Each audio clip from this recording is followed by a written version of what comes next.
The following podcast is a W2M Network original production.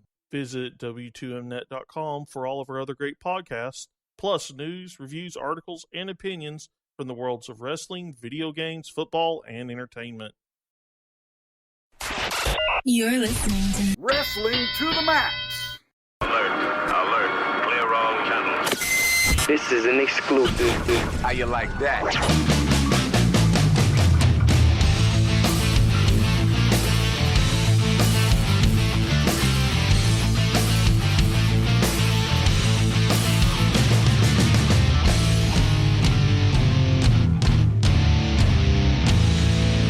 And your hosts, Gary Vaughn, Sean Garmer, and Paul Leazar. Even come close to a chance in hell, but undoubtedly I look around and see we grow stronger than they can tell. Cause I can turn and run, but there's more that I can do. Now this is war, now this is war. No, I won't stop now, I'm the fire break. Hello and welcome to the Wrestling to the Max WWE 205 Live review for January 3rd, 2017. And joining me here, of course, Mr. Paul Leazar. Heyo. And I am your host, Sean Garmer, and it'll just be the two of us here as we get the debut of Tajiri to start on this. I mean, basically re-debut. We've seen, obviously, a man that has been around with WWE in the past, of course. But he gets a short little match here with Sean Maluta and gets to showcase all the kicks. Yeah, I mean, Sean Maluta was somebody who I think was surprisingly impressive in the CWC. I mean, a lot of those first-round matches, you already knew who was going to win. And it's sort of up to the other guy to see if he could really impress or not. He's one of the guys that did. I think Tajiri's reaction here might have been a little less than I was expecting, but this was still solid. It was a great way to reintroduce Tajiri back to the crowd. And, I mean, he still kicks. That's pretty much what you're paying to see there. Yeah, he did plenty of them in this match. It was about 30 minutes. I mean, you also got an angle afterwards of Brian Kendrick coming out and welcoming Tajiri back to 205 Live and, you know, sort of patronizing him in a bit. All leading up to a handshake that went wrong where he gets misted right in the face and Kendrick just sells it like he's dying, which is awesome. The Mist is back. You excited? I love Tajiri. I hide no facts that I followed both his promotions in Japan when he ran them Smash and Wrestling New Classic very closely. Not only because I love Tajiri, but he's actually pretty decent at the whole booking game. And, you know, I'm kind of glad to see him back. He's going to be another great veteran to have around a lot of these other guys, somebody who I think understands bridging styles between something vastly different to what the WWE wants into something that they do want. And I think that'll work out very well if they ever decide to use him that way. If not, then he could be a good gatekeeper. Yeah, certainly. I mean, I think he's going to be there to provide, you know, some terrific matches. He's a veteran that they need to kind of guide some of these younger guys along as well.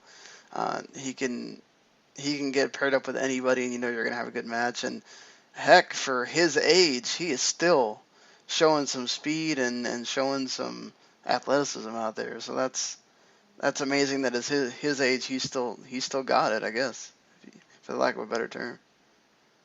Mm-hmm. You also get here, which more,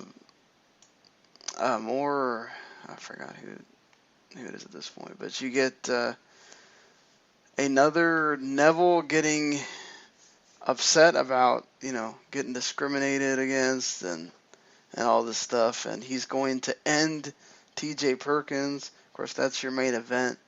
Later, you do get Tony Nese against Jack Gallagher after this awesome video package with Gallagher giving narration about their duel, his duel with Arya Daivari, which was I loved it. Seriously, they need to have Jack Gallagher have his own show on the network. I'd be down with that. he could have like his own variety hour. I mean, that's why not, right? So you have Tony Nese and Drew Gulak is there with him at ringside. The match is going fine, but of course Arya Daivari comes in and attacks Jack Gallagher, and that leads to disqualification while Jack Gallagher is in the Tree of Woe. More of this storyline continues. Yeah, I mean, I love Jack Gallagher too. He's been one of the first breakout guys of this division, somebody who gets legitimate crowd reactions. Tony Nese and Gulak, they have something going on there. It's just I don't think anybody really cares much because they haven't really done anything with it past that first episode of 205 Live. So they're a tag team. That's really about all we know. So I'd love to see some more development for those guys. But Jack Gallagher, you got to ride that hot hand. And Daivari may not be the most interesting foil, but he's done well enough so far to get Gallagher over, and that's really all you need.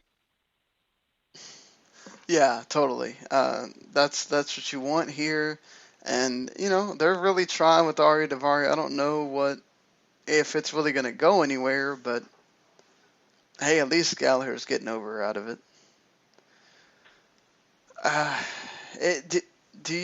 So I heard this and I forgot to mention it while we were doing all these W2Ms or whatever, but apparently the Bollywood Boys have been taken off 205 Live. And they're just going to be a tag team. NXT needs tag teams. That would be a good, just have them be on NXT, right? Or do you bring them to the main roster, or what do you think? I don't know if you bring them straight up to the main roster. I think they could do with some seasoning in NXT. It's not. I know they've been on the indie scene for a while, but they didn't really do terrific on that first episode of 205 Live as far as garnering crowd reactions. Maybe just because that was the wrong crowd, or maybe the crowd just didn't get them. But certainly some seasoning on their act and trying to get some steam behind them in NXT could do them a world of good. Yeah, I definitely think, having that exposure to the NXT crowds and getting them over. They have a good act. I think you could get the NXT fans get excited about anything. So have them going out there, do the Bollywood thing, and be another tag team, and having that sort of, and they work much better as a tag team than they do as singles. So I think they could really be fine on NXT. I just would hate for them to see them they got signed. WWE realizes that they kind of have no place for tag teams on 205 Live right now, and you're kind of wasting them. Hopefully they understand. Just put them on NXT and let them do their thing. Do you think they maybe do the same with Nese and Gulak in the future then? See, I think Nese and Gulak can be fine as singles guys, but you could do that. There's something that says you can't have them do both, right? Have them show up for those NXT tapings when you need them to be there, and then have them do single stuff on 205 Live. So, I do think maybe sometimes a tag team would help them, though. I think that's a fair point. And when initially they had the Bollywood Boys show up, I didn't know if they were maybe going to try to introduce Cruiserweight Tag Team titles down the line, because that's really the only thing you can do with those guys. Because like you said, they're not really anything too special when they're apart, in my opinion. So I thought maybe that was why they were pairing up Nese and Gulak at the beginning. But certainly I would not be opposed to seeing Nese and Gulak as a tag team in any capacity. They're both great wrestlers. I like Gulak a lot better than I like Nese personally, but to each his own there. Yeah, because I was surprised when they went ahead and signed. Because we saw it once on NXT, the Ho Ho Loon and Wing Bang or Bang Wing. The guy that they signed from China. Just so I can be clear, them being a tag team. You could have a small little cruiserweight division, tag team division if you wanted to. I just wonder if an hour is enough time to be able to showcase all that, It doesn't obviously have to be the same thing highlighted every week, and it's not like they have a stupendously deep roster either as far as cruiserweights go. So I mean, it might be a bad idea now, but it's just something I thought might be in the cards if when you sign an act like the Bollywood Boys and stick them in a division that has no real tag team aspirations as far as championships go. Yeah, they can. I think certainly, you got the NXT option, and whenever they feel like, okay, we've kind of got 205 Live down, we can start introducing other elements. That could certainly be. I think because we saw this with NXT, right? They just slowly kept introducing things. So 205 Live could do that once they kind of get this down, and it seems like they're starting to realize that we can make this a good show, because I feel like this show might have outdone the show from last week that we kind of enjoyed, and we haven't even gotten to the rest of it. Mustafa, this whole thing with Noam Dar and Cedric Alexander continues as Cedric finally starts talking to Alicia Fox about how, hey, look, you've been costing me some losses here. It's my fault in the ring, but, maybe you need to be a bit more careful about what you're doing, because, getting losses isn't a good thing. Noam Dar loses to Mustafa Ali, who continues to rise up the ranks, and he continues to look good doing it too. He's a guy I really think they could do something with if they continue this. Mr. Mustafa Ali, he wins with that imploding 450, and once again Noam Dar gets to just be Mr. Creeper. With I love how he just does that whole long-winded Alicia Fox thing.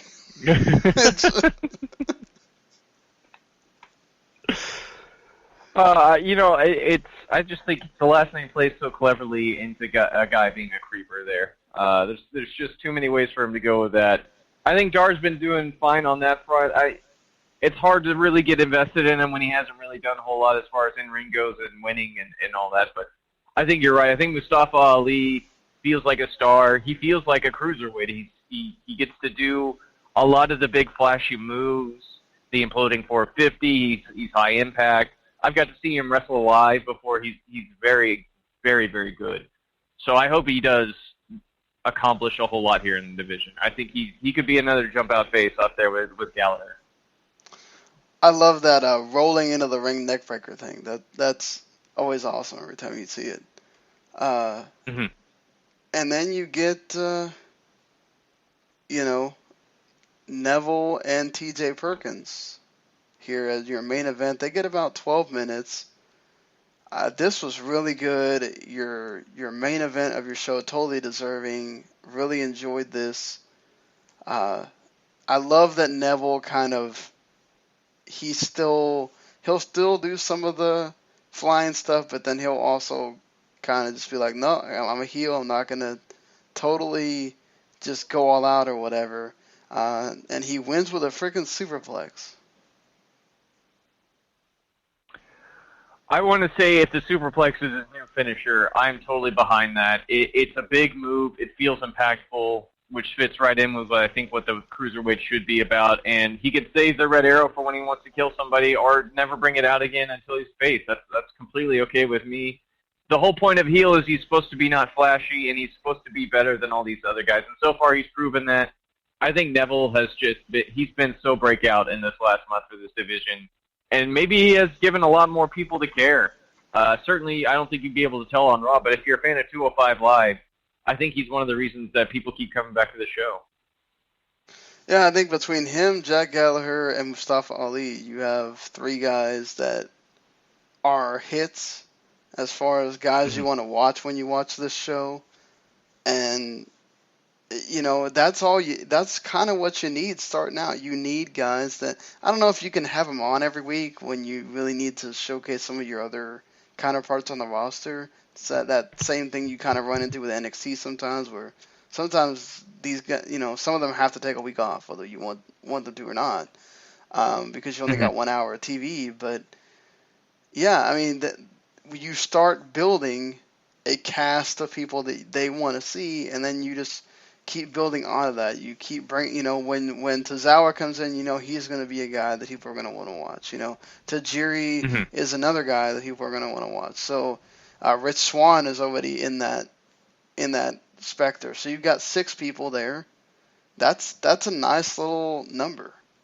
And I think they can just keep building on that. And Kendrick too, he does his thing. So I think it's only a matter of time. I think this show will just keep getting better.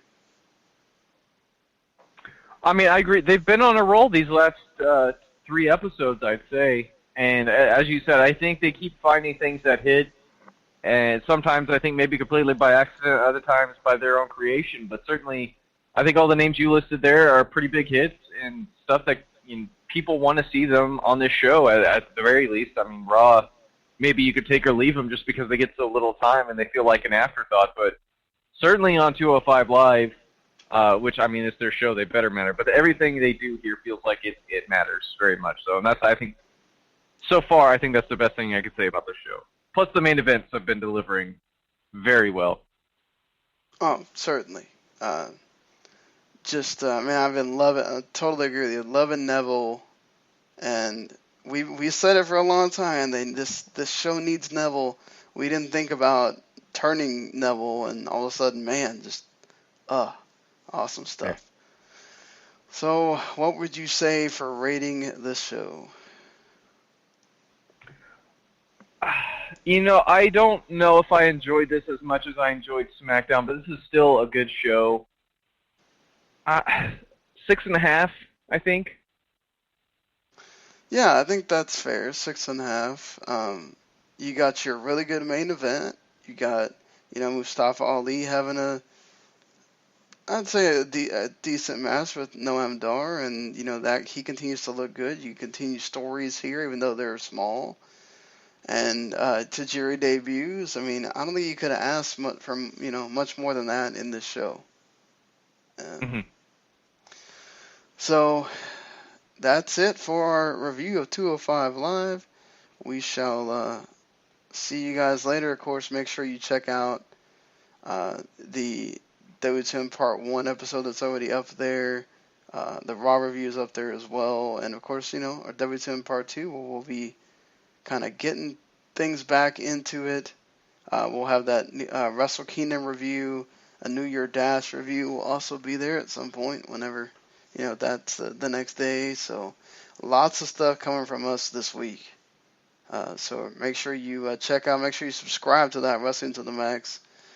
On any podcast thing that you listen to, you can find us on YouTube there if you'd like as well.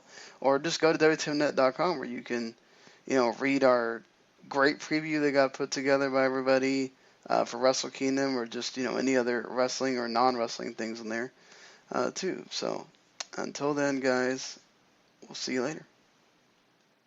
Bye, guys. The following podcast is a W2M Network original production. Visit W2Mnet.com for all of our other great podcasts, plus news, reviews, articles, and opinions from the worlds of wrestling, video games, football, and entertainment.